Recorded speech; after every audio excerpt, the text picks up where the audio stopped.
Good morning, everybody. We're live here from the birdhouse. It is Saturday, September 17th, and today we're talking about some of the changes of different birds you might see in your yard now as we're getting into the cooler fall months. And as always, we love to know what kind of things you're seeing. You can throw those in the comments. You can always just say hi. And if you have any questions, you can put those in there as well. We've got some photos from you guys that we will share also. And we've got a couple events going on here at the store, which is a lot of fun. First of all, today, happening right now from 10 until noon, we have our jigsaw puzzle swap. We did that for the first time last month, and it was a big success. We have a whole bunch of puzzles here, and you can bring in some of your old done them, you don't know what to do with them, bring them on in, and you can swap them out for some new stuff. So that is going on today, which is Saturday the 17th from 10 until noon. And this will be a monthly event. So if you can't make it today, we will have another one next month in October to look forward to. And then next week, which is the 24th, so Saturday the 24th is our tube feeder cleaning day, which is always super, super popular. You can bring your bird feeders in and we will clean them for free. So we do that twice a year, once in the spring and once in the fall. And in order to help us with the flow of things, you can actually drop your feeders off starting Monday. So you can drop them off. We'll take all your information. We'll tag your feeders. We'll clean them all up for you. And then we'll give you a call as soon as they are all done. So that starts on Monday, and we do have our photo contest still going on as well. We are in the last couple of days of that, though, so you have until tomorrow to drop off your photos. So Sunday, September 18th is the last day to drop off your photos. We are open from 10 till 5 tomorrow and 10 till 6 today. So you've got all that time to drop off 2 8x10 photos of either birds or wildlife or scenery. We also have a pet division and a youth division for people 16 and under. So that's all going on now as well. But let's get started here with some of the things you can see out if you are spending any time outdoors or looking out your window into your backyard. You've probably noticed that it is goldenrod time. There are just tons of fields of goldenrod. If you let your yard grow wild, you might notice that you're getting some goldenrod just popping up in your garden. I know I definitely do. And there's different things you can find on the goldenrod. So I'll show you some different insects you might see. Of course, bees are a big one. Honeybees, bumblebees, they're all out there collecting pollen. There's lots of asters, like this New England aster. You can find out there usually too mixed in with the goldenrods, and some things you might see. So this was from my cell phone here. I snapped some photos of some insects I saw out on goldenrod while taking a walk. First is this little butterfly called a gray hair streak. So the butterflies are definitely still out. We're not in peak monarch migration season, but there's still monarchs here. And there's other butterflies out there as well, like little pearl crescents and things. But I found this little guy. It's not the greatest photo because it is a cell phone photo, but this is what it would look like with a better, taken with a better camera. This is a gray hair streak butterfly, really small, gray in color. It's got these little tails on the edges of its wings, and it's got these little stripes going down its body. So something different than your typical monarch butterfly that you'll see a little bit more commonly right now this time of the year. Happened upon this creature, this little critter crawling around on the ground, and I've seen a lot of people posting that they're also seeing these, that there's lots of mantids out there, and this is a Chinese mantid. There's different species that we do have around here. The Chinese mantid's probably going to be the most common one that you'll find, so don't be surprised if you see one of these in your garden.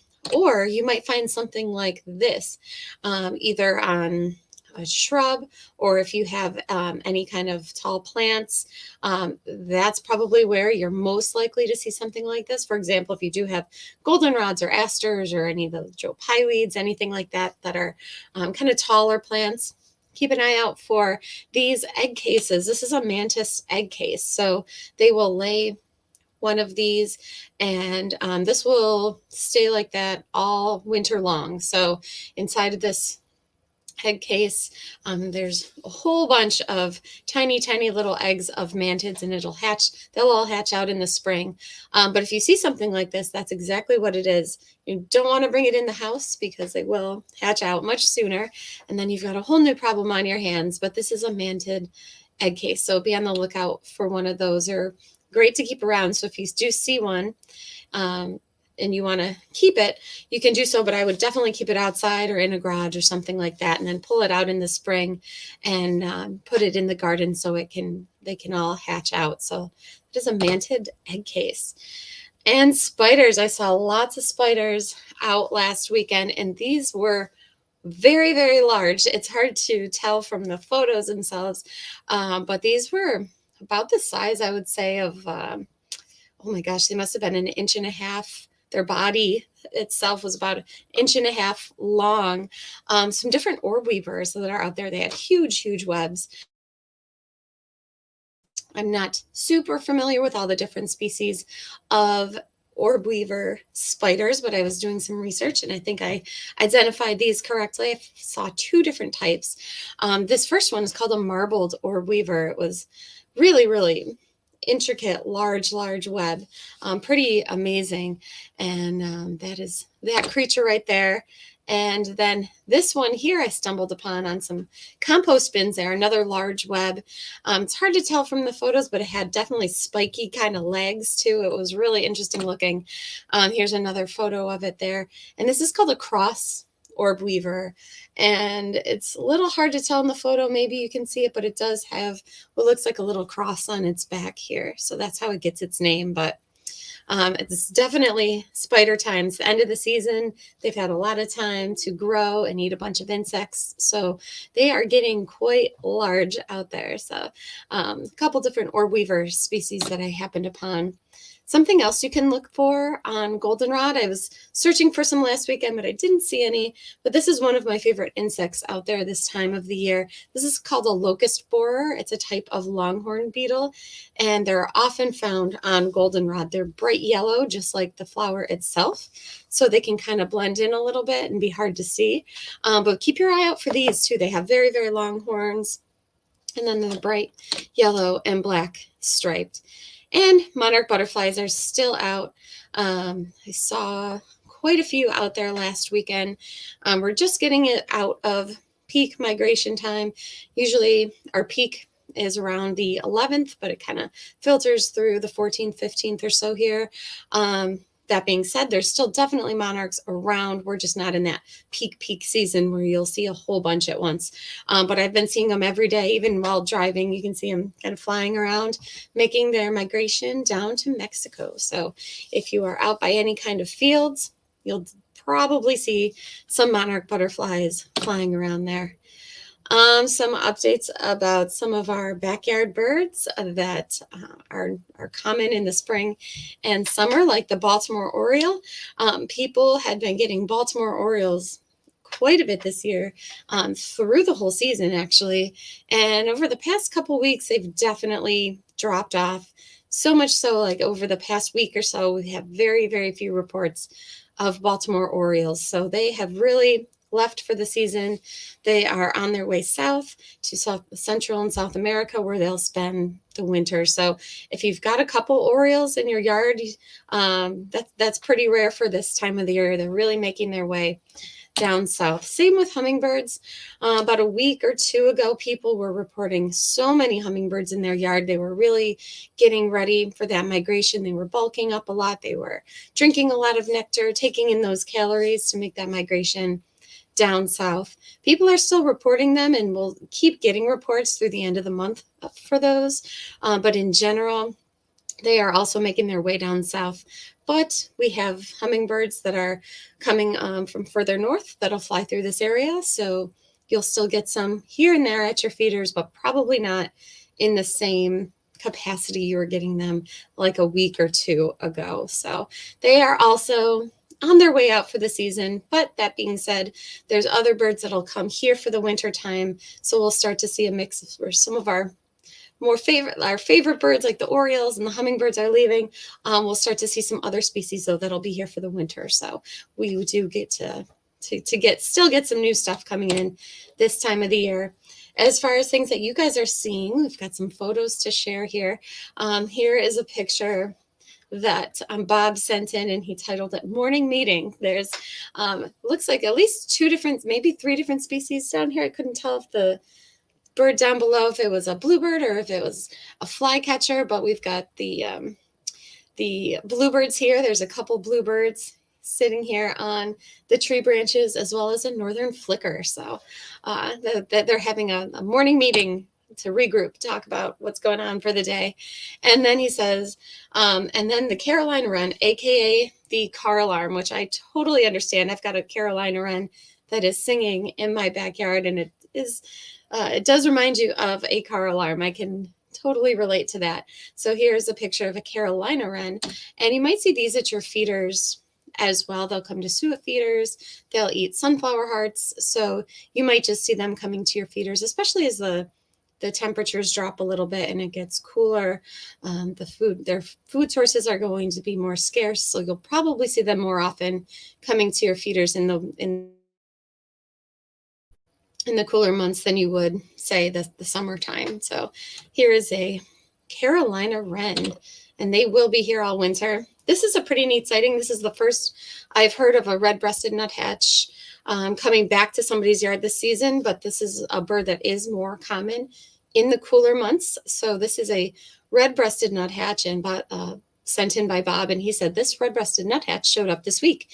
Finally was able to get a few shots. So the white-breasted nuthatch that we have here all year round is pretty common all year round, but the red-breasted nuthatch tends to be more common in the winter time. So don't be surprised if you start seeing more of these coming to your feeders.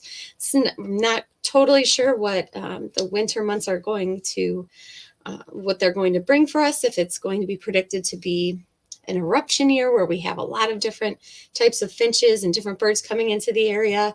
Not totally sure what the finch forecast is yet for the winter, but we'll keep you informed of that as soon as we know. And these red-breasted nuthatches get lumped in with those winter finches. They're not a finch, but because they can be eruptive and have kind of some irregular movements, they do get lumped into that group. So this is a good sign that it could be a good year for red-breasted nuthatches in the area. And here is not your most common backyard bird that you'll see. So this is a really cool sighting sent in by Bob also. This is a yellow-throated vireo. He said some recent photos of a yellow-throated vireo. Beautiful little bird. So here's some photos of this.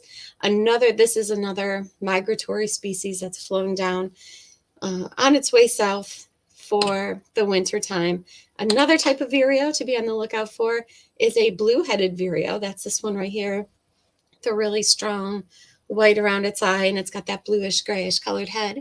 So this is another migratory species that I've heard a few people reporting on as well. So there's a couple vireo species to be on the lookout for there. Here's a warbler. So warblers are just like a bunch of these other birds. Some of them are still around, but they're flying through the area to go south for the wintertime, like this black-throated green warbler. Bob says a few photos of a female or immature black-throated green warbler, slightly blurry, but naturally it was very early in the morning as the sun was rising. So here's some photos of the black-throated green warbler, and this is what they look like in their breeding plumage. So this is the male in their breeding plumage in the spring and summer, just to give you an idea there. So warblers are still flowing through. Here's a picture of another species of warbler called the black and white warbler. And Bob sent this photo in as well. If you see a little black and white striped bird crawling around on a tree trunk, that is going to be your black and white warbler. So we were talking about blue-headed vireos and yellow-throated vireos. There's also red-eyed vireo, and that's this little guy here. They can sometimes be hard to see because they tend to be up high in the treetops, but they sing and sing and sing and sing. So usually you hear them before you see them, but the adults will have a bright red eye. So that's one way to identify them. So they are still around, but also going to be going south for the winter time. And if you are out looking at goldenrod, who knows, you might see some birds hopping around in there, like this Tennessee warbler. Bob was able to snap a photo of this and send it in to us as well. And as the goldenrod goes to seed, which some of it is doing already, you might get more birds feeding from them. And I'll show you some pictures of like kinglets and things like that that you might see feeding on some of these smaller seeds from these plants. And here's some photos of a cormorant sent in by Mark. So cormorants are still around. They tend to be more common in the spring and summer, but we have them here all winter long. You can find them by the water. They eat lots of fish. So if you're out by the water and you see a bird floating around that has a pretty long neck, it's probably going to be a cormorant. And Mark sent in the series here of photos, and you can see the cormorant sticking its head into the water, and it has successfully caught itself a fish, and there it goes, swallowing the fish. So these were taken over at the Erie Canal. So here's your double-crested cormorant. And another bird to be out on the lookout for if you're by the water, bald eagle. Mark just sent this in this morning. It says subadult bald eagle at run yesterday. And bald eagles can take a few years to get their adult plumage. So you might see a large bird that's mostly dark but has a giant beak like that. That's going to be a juvenile bald eagle. So this one looks like it's just about to get its white head, but bald eagles will be here all winter long as they can find some open water to fish. So, and a couple other things here. We're still hearing reports and seeing bald blue jays, or blue jays that are mostly bald. Totally common. They do sometimes molt all the feathers in their head at once, so they can look very, very strange. But if you see a bird like this in your yard, don't be alarmed. It's totally normal. And give it a couple weeks and they should be back to their usual selves with a head full of feathers and a crest and everything. But definitely still some bald or balding blue jays out there, and that's totally normal. They're not sick, nothing like that. So they are just fine. Some little birds besides warblers that'll start flowing into the area a bit more. These are some of those birds you might see feeding on seed heads from goldenrod or any kind of small plants going to seed that you have in your garden. Keep an eye out for ruby crown kinglet. They can bounce around a lot like warblers, so they can often look and act like warblers, but they're different types of birds. And then there's also a golden crown kinglet. So both of these will start flowing into the area more as we get into the cooler months. And if you see a bird crawling up your tree that's not black and white, but it's brown, that's going to be this bird. This is a brown creeper. People are starting to report more of these in the area as well. And be on the lookout underneath your feeders. You might start to see different types of sparrows, like this white-throated sparrow. They're going to be coming through the area more and more and becoming more common. White crown sparrow you might also see underneath your feeder cleaning up. So be on the lookout for those as well. But that is our update for the day. Thank you guys for watching, and make sure to print out your photos for the photo contest. You can submit those through the end of the day tomorrow. We have our jigsaw puzzle swap, and that is going until noon. And then next week is bird feeder cleaning day. So although we call it bird feeder cleaning day, it's kind of merged into being a whole week. So you can drop your feeders off any day after Monday, and that just helps us with the flow so we don't get them all on one day, and you get them back in a timely fashion. Looks like Bob, who sent in a whole bunch of photos, is on, and he has a comment. He says, "Good morning. Funny thing about the red-breasted nuthatch. It seemed much more interested in the black oil sunflower seed than the suet, while the white-breasted nuthatch loves the suet and also eats the black oil sunflower seeds. I've been seeing a lot of white-breasted nuthatch, and then a few days ago, a pair of red-breasted nuthatches showed up." So he's got both species, and it seems like the red-breasted nuthatch likes the sunflower seed more so than the suet. So it's funny how they all have their preferences. But it looks like those are all the comments for the day. We will be back on Tuesday with another broadcast. And until then, have a great weekend, and we'll talk to you soon. Bye-bye.